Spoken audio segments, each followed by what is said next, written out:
The first sound is silence, not the silence of peace, but of suspension, like the moment before the rope breaks or the heart does. It is here, in this suspended stillness, that the soul begins to hear. Beneath the noise of daily motion, beneath the mechanical cheerfulness demanded by the age, there lies something older, something truer, a sigh buried so deeply in the human breast, it no longer knows its own name. You were told that life had a direction, that there was a purpose waiting for you like a hidden gem buried beneath effort, willpower, and affirmation. But that was the first cruelty, not because it was a lie in the crude sense, but because it dressed despair in velvet and called it meaning. The will is a flame that burns not because it is noble, but because it cannot stop. To exist is to want, and to want is to suffer an unending gnawing in the marrow of all things that breathe. Look closely at a child, not with sentiment, but with clear sight. That first cry is not a celebration, it is a protest. They emerge into this world as into a sentence, not of guilt, but of hunger. Hunger for warmth, for air, for milk, for touch. The seed of suffering lies not in failure, but in the very fact of being. Nature did not ask you whether you wished to be born, it tore you from oblivion into striving and wrapped you in a flesh that decays from the moment it begins. The animal does not seek purpose. The deer runs, the bird flies, the worm burrows. Their misery is direct, immediate, and free of illusion. But man is cursed with reflection. He watches his own hunger. He contemplates his own death. He dreams of permanence in a world where even the mountains weep themselves into sand. And so he invents stories of gods, of destinies, of noble callings. He builds temples, not to truth, but to numbness. He does not want to know what is. He wants to feel that what is has a reason. But what if there is no reason? What if the aching within you is not a riddle to be solved, but the very structure of reality laid bare? Look around. The world is not a novel with a moral. It is a theater of longing, where each being claws forward only to be swallowed by time. Love ends, health fades, dreams rot. Even memory, the fragile thread you clutch in the dark, unravels. Purpose in this landscape is not a lantern, it is a mirage. The modern world shouts to you from every glowing screen. Become, rise, conquer, find your bliss. But all this noise is just the will dressing up its desperation in glitter. No one tells you that joy is not something you can keep, that success, once reached, is hollow, a castle made of air. You strive for status, for beauty, for knowledge, not because they complete you, but because they distract you from the void. And the moment they stop distracting, they begin decaying. Every pleasure carries its own poison. The feast leads to nausea. The embrace turns cold. The victory sours.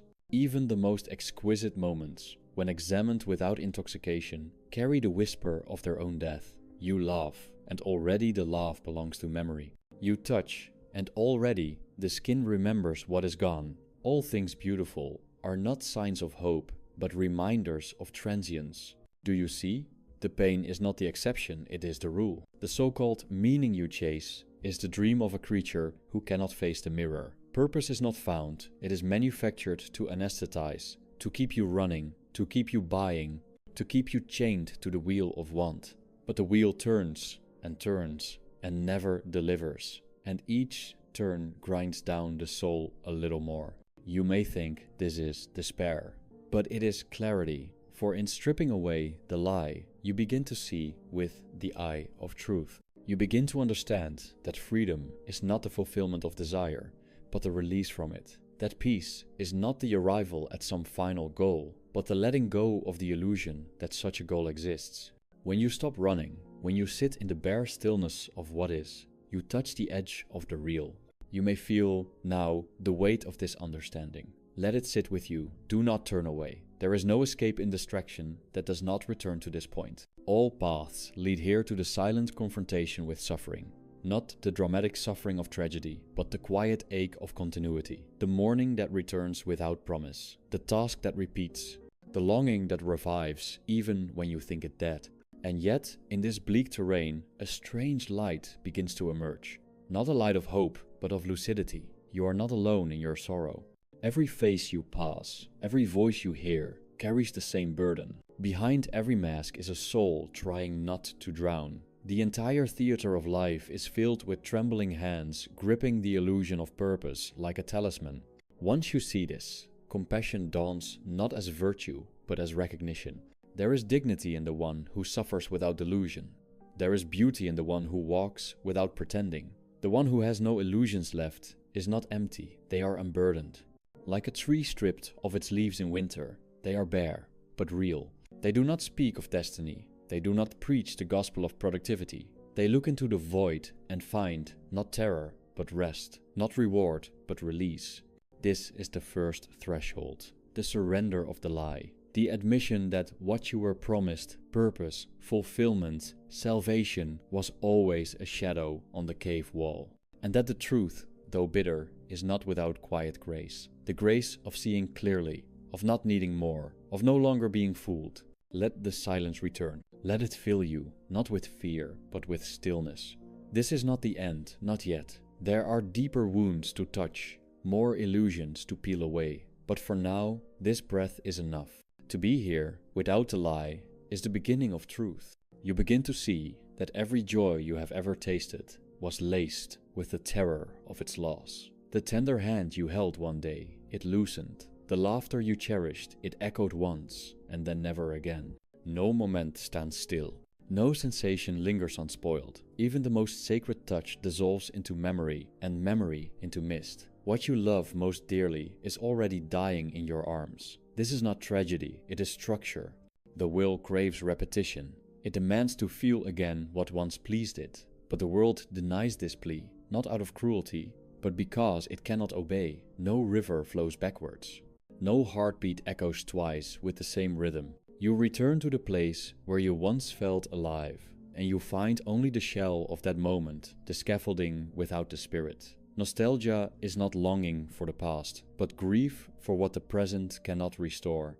And yet the will persists. It dresses up the old hunger in new costumes, new ambitions, new lovers, new beliefs. It says, this time it will last, this time it will be enough. But behind each new mask waits the same old ache, the wound of being that no balm can seal. We are not punished because we want. We suffer because wanting is our very nature. We are the beast that hungers even in the midst of abundance. Even the noble passions, the thirst for justice, the ache for truth, the longing to be seen, carry within them the same root, the will seeking permanence where there is none. The philosopher and the lover both chase shadows, each thinking their object will still the restlessness. But stillness does not live in the object. It cannot be captured. It is the absence of chase the moment the will falls silent, not satisfied. But such silence rarely comes. The machinery of the world is designed to restart the craving at every turn. Society does not want you free, it wants you occupied. It whispers through its screens and slogans, keep moving, keep earning, keep proving. It offers you images of lives you do not live, so that your own may feel insufficient. It sells you the fantasy of arrival, all while keeping you circling the same worn path. Even love becomes a transaction, intimacy, a performance. You are told to brand yourself, to curate your soul, to become desirable in an endless market of eyes. But beneath the surface, each smile is a plea. Do not leave me alone with my own emptiness. We do not connect, we cling. Not out of wickedness, but out of the unbearable solitude that hovers at the edge of every conscious moment. The fear of loneliness is not the fear of being alone, it is the fear of seeing clearly, of being stripped of the roles, the noise, the affirmations. It is in solitude that the mirror sharpens. There you see the futility, not of others, but of yourself. And few can bear such nakedness. They rush back to the crowd, to the theater of becoming, because it offers the sweet fiction of relevance. But relevance to what? To whom? Time devours every achievement. The names you worship today will one day be dust. Your beauty will fade. Your triumphs will dull. Your words will vanish into languages that no longer exist. The world forgets. It has to. Its tide moves on. And so to attach yourself to legacy is to tie your soul to the wind, something always moving, never yours. The wise do not seek to be remembered. They seek to be free. And freedom begins not with accumulation, but with renunciation. Not as sacrifice, but as awakening. You do not need what you chase. You chase because you do not know that you are already beyond it. The self, the precious self you guard and promote, is a bundle of cravings wrapped in memory. Dissolve it, and you dissolve the fever. There is no final answer that makes the pain disappear. No revelation that renders suffering obsolete. There is only the deepening of awareness, the gentle unfolding of perception, until you see that the pain was never personal. It is the signature of existence itself. To live is to hurt. To know this without flinching is the beginning of detachment, not as withdrawal, but as clarity. In detachment, there is no numbness, only silence. A silence that does not resist, but receives. You no longer grasp, but observe. You no longer demand, but endure. This endurance is not resignation in the common sense. It is a kind of peace that arises when you realize that nothing is owed to you, and therefore nothing can be taken. Even death loses its sting in this light. It is not an end, but a relief. Not a terror, but a homecoming. The will resists it, for the will knows that death is the one door it cannot pry open. But the soul, the quiet, watching soul, does not fear vanishing. It has already tasted the freedom of non-attachment. To die is to drop the weight you never needed to carry. But we return to life, again and again, pulled by habits, by desire, by the illusion of something left undone. And so the wheel turns. Rebirth, not as mysticism, but as metaphor, the same patterns, the same pain, wearing different masks. The roles change, the costumes shift, but the play remains, the will chasing its own tail, believing the next bite will finally nourish.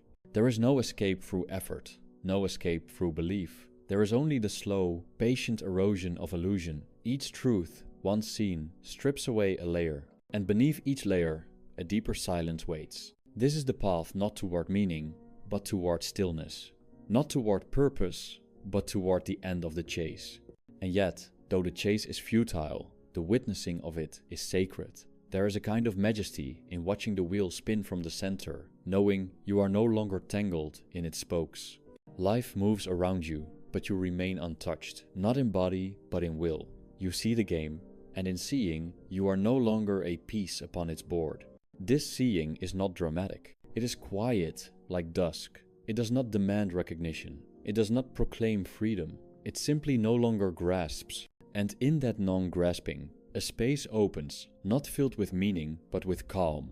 A calm that does not promise anything. A calm that's simply island. Then let the stillness deepen. The calm is not the end, but the threshold of a subtler descent. When one no longer clings to the world, one begins to perceive its fabric not through ideas, but through a kind of inner disillusionment that tastes like dust upon the tongue. The lights dim, the noise recedes. What remains is not emptiness in the negative sense, but the unadorned truth. Nothing can truly satisfy the will, because the will itself is the wound. You may recall moments when the hunger subsided briefly, not because it was fed, but because it was forgotten. Not in ecstasy, but in moments, so still they slipped past awareness. A bird alone on a branch, the shadow of clouds moving across a wall, the way a candle flickers without purpose. These are not lessons. They are reminders that peace is not found in more, but in less, in the retreat from becoming into being. But being is not what the world rewards. The world elevates the performer, the accumulator, the one who speaks louder than the silence that terrifies him. You are told to build, to brand, to declare your uniqueness. But beneath this celebration of identity is a profound fear of vanishing. The ego does not want to be seen, it wants to be preserved. It clutches at time, at legacy, at recognition, because it knows it is fragile, constructed, dissolving. You are praised for ambition. But ambition is not strength. It is the fear of stillness, wearing a mask of energy. It is the child within you screaming for meaning, hoping the next achievement will quiet the thunder inside. Yet no summit stills the storm. You stand there, breathless, triumphant, and already the shadow of the next ascent lengthens before you. There is no pinnacle, only a procession of illusions dressed as peaks. You were told that pain could be transcended through effort, that suffering was a challenge to be overcome. But suffering is not a puzzle, it is the baseline, the background hum of a world that runs on friction. The flower blooms and withers, the sun warms and burns. Every gain is paired with its loss, every bond with its eventual severing. You do not suffer because something is wrong, you suffer because this is the texture of reality. And when you begin to accept this, not as a theory, but as a lived awareness, something within you loosens, not joy, but release, not optimism, but rest. You no longer ask the world to be what it cannot. You no longer beg love to heal what only detachment can soothe. You see others still struggling in the net of desire, and you do not mock them, nor do you preach. You simply watch, with the quiet sorrow of someone who has already wept. This is not the stoicism of the proud, but the wariness of the awakened. The soul that no longer resists the rain, but lets it fall. The eyes that no longer seek beauty, but see it in everything, because they no longer demand that it remain. You sit by the fire, not because it is warm, but because it flickers, and that flickering, impermanent as it is, mirrors the movement of your own mind. The mind, too, must be watched. Not silenced by force, nor fed with more philosophy, but observed, like a river swollen with rain. Its thoughts are not truths, but echoes of past cravings. The mind recycles the voices of the world. You must matter, you must make a mark, you must be loved. These whispers are not insight. They are the wind howling through the ruins of your will. To let go of thought is not to become dull. It is to become still enough to see what thought cannot reach. Beneath all ideas is an awareness, untouched by them, a space where no identity can cling. Here, the self fades, not in crisis, but in calm. And when the self fades, suffering remains, but its sting is softened. It is no longer a wound to be cured, but a sea to be floated upon. You do not transcend suffering. You become transparent to it. You feel it pass through you, like light through stained glass. The pain remains, but it no longer owns you. You grieve, but the grief is clean. You ache, but the ache is open. No resistance, no drama, just a quiet knowledge that this, too, is part of the turning of time, of flesh, of the wheel of birth and death. There is no reward for this awareness. No medal, no praise. You will not be celebrated for your clarity. In fact, you will often walk alone. The crowd does not want your silence. It wants your participation. It wants you to cheer, to buy, to believe. But the one who has seen through the veil cannot return to the masquerade. Not because he is bitter, but because the mask has dissolved. And so you walk. Not forward, not toward anything. You simply walk. The world moves, and you move with it, without needing to control. You rise each day not with purpose, but with present. You work, not for outcome, but for rhythm. You speak, not to be heard, but to echo what is real. You love, not to possess, but to witness. This is the strange piece of detachment, that nothing belongs to you, and so you lose nothing. That nothing completes you, and so you lack nothing. The self that once needed to be filled now watches the world with empty hands, and those hands, because they grasp nothing, receive everything. Every moment, unfiltered by demand, becomes a quiet revelation. You begin to see the sacred in the mundane, the sound of water dripping in an old basin, the way shadows fold themselves across a room, the faint crease in the face of someone who does not speak. These are not symbols, they are not messages, they are simply what island, and because you no longer seek meaning, they become luminous, not with significance, but with stillness. There is no higher truth waiting at the end, no final insight that will dissolve all sorrow. There is only this, the breath, the moment, the awareness that does not chase. And this, once seen, becomes enough. Not satisfying in the way desire dreams of, but sufficient in the way a quiet rain is sufficient to the earth. The world does not need to change for you to be free. You need only cease to demand that it do so. This is not a giving up, it is a waking up. You release the world from the burden of fulfilling you. And in that release, you find the first taste of what cannot be taken, the freedom from needing anything at all. Then the silence deepens into something more than quiet. It becomes a presence, not of something, but of what remains when all things fall away. The world continues to hum its tired hymn of striving, but you now stand apart from its chorus, not because you are above it, but because you have ceased to sing. The music no longer moves you. The rhythm no longer demands your step. Here, the ego begins to loosen its grip entirely. It does not die with drama. It withers like a leaf that has lost its season. The self that once narrated your every thought now speaks less, interrupts less, fades, and with it, the anxiety that came from protecting, projecting, perfecting. There is nothing left to protect. What could they take from you? You own nothing, not even yourself. You become like the sky open, watching, impersonal. Thoughts pass like clouds, emotions like storms. But you are no longer within them. You are not the weather, you are the stillness behind it. You do not resist the rain, nor cling to the Sunday. You watch, and in the watching, find a peace that has no opposite. A peace not made of comfort, but of emptiness.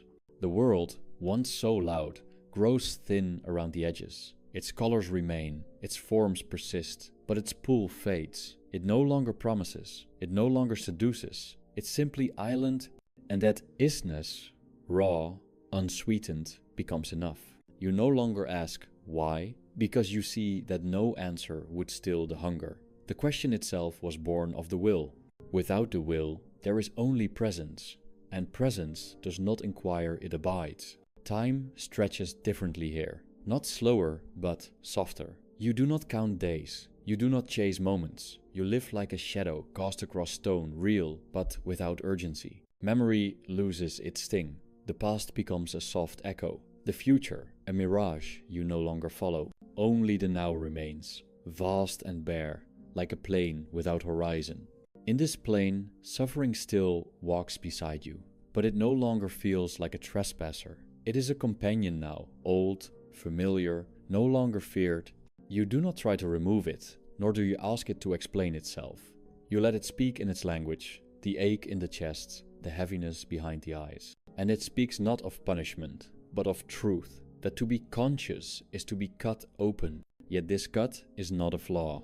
It is the aperture through which the real enters. Without it, you would be sealed in illusion, safe and blind. But through this wound, you see, and what you see is not horror, but intimacy, the closeness of all things, the trembling unity of a world that suffers together, silently, beneath the masks of pride. You no longer speak much of purpose. The very word tastes artificial now. Purpose implies a path, a destination, but you have seen the path vanish under your feet too many times. You have arrived nowhere too often to keep believing in arrival. There is no there, only here, and the here is without shape, without climax. It is not what you wanted, but it is what remains when one dies. And strangely, in this death, a tenderness appears, not as sentiment, but as seeing. You look at others, their restless eyes, their weary smiles, and you feel no judgment, only recognition. You were once there, you too believed, you too reached, you too feared that to stop wanting was to stop living. But now you know, wanting is not life, it is the dream that keeps you from waking. And so you begin to live differently, not better, not wisely, just differently. You do not strive to matter, you do not argue to win, you do not love to possess. You move like water yielding, formless, without ambition, not out of weakness, but because you have seen the cost of resistance. You flow not to get somewhere, but because flow is what remains when the will falls silent. Even beauty changes. You no longer chase it, but you see it everywhere, in the lines on a stranger's face, in the way light fades through dirty glass, in the sound of wind pulling through dead leaves. Nothing needs to be perfect now. Everything simply is broken, temporary, and therefore unbearably real. Pain still comes, loneliness still visits, but they no longer threaten. You do not need to escape them. You make space for them beside you, like old ghosts who have stories worth hearing. You do not try to heal them. Healing implies something was wrong, but nothing is wrong. This is just what it means to exist, to bear the weight of being without collapse. This is not a message the world wants. The world trades in promises, and this is the end of promise. The world trades in progress, and this is the end of movement. You will not be applauded for arriving here. But in this quiet, in this unmoving place, you will find something more honest than praise, a serenity that does not shimmer, a freedom that does not announce itself. You no longer dream of changing the world. You no longer think salvation lies in systems or revolutions. You see that the sickness is deeper. It is the sickness of becoming, of needing things to be other than they are. And once you stop needing, the sickness cannot touch you. The world remains as it is broken, magnificent, indifferent, and you remain as you are, a witness and nothing more, and nothing less. Then at last, the self begins to fade, not in violence, not in sorrow, but like the final ember, giving its last flicker to the dark. You do not mourn it, you do not resist. It has served its long function, carrying the weight of illusion through years of suffering. Now, it may fall silent, like a candle finally permitted to die without ceremony. There is no great moment, no explosion of insight, no celestial reward. Only a vast, inward quiet, the kind that falls across a field long after the wind has left it. The thoughts are still there, faint as birds circling far above, but they no longer land, they no longer nest. You watch them pass, each one a form without meaning, a movement without direction. The body remains, it breathes, it aches, it moves through the days with the slow rhythm of tides. But you are no longer within it in the old way. You do not identify with its hungers. You do not obey its cries.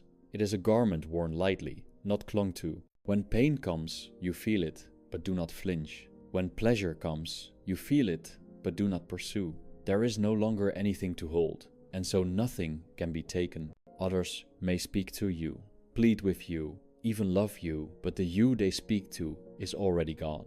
What answers them is not a self, but an echo, a voice shaped by the moment, but no longer rooted in desire. You do not manipulate, you do not seek agreement, you do not perform. You respond only when the world calls, and when it does not, you return to silence. You walk through cities now as though walking through fog. The crowds move quickly, their faces tense with craving. Their eyes dart from one promise to another, always arriving too late. You see their hope, and in it, you see their doom. Hope is the veil that suffering wears when it wants to delay its own recognition. It does not soften the blow, it ensures it. You speak little of what you've seen. Most would not want to hear it. They are still in love with the voice of the will. They still believe the next thing will save them. You cannot save them. You can only see them, and seeing is no longer an act of judgment, but of quiet mourning. Not because they are lost, but because they do not yet know there is no need to be found. And so you become invisible, not outwardly, but inwardly. You no longer expect the world to recognize you. You no longer look into mirrors for reassurance. The name you once guarded with pride now feels foreign. The story you once told about your life now seems distant, like a dream recalled upon waking, already fading from memory.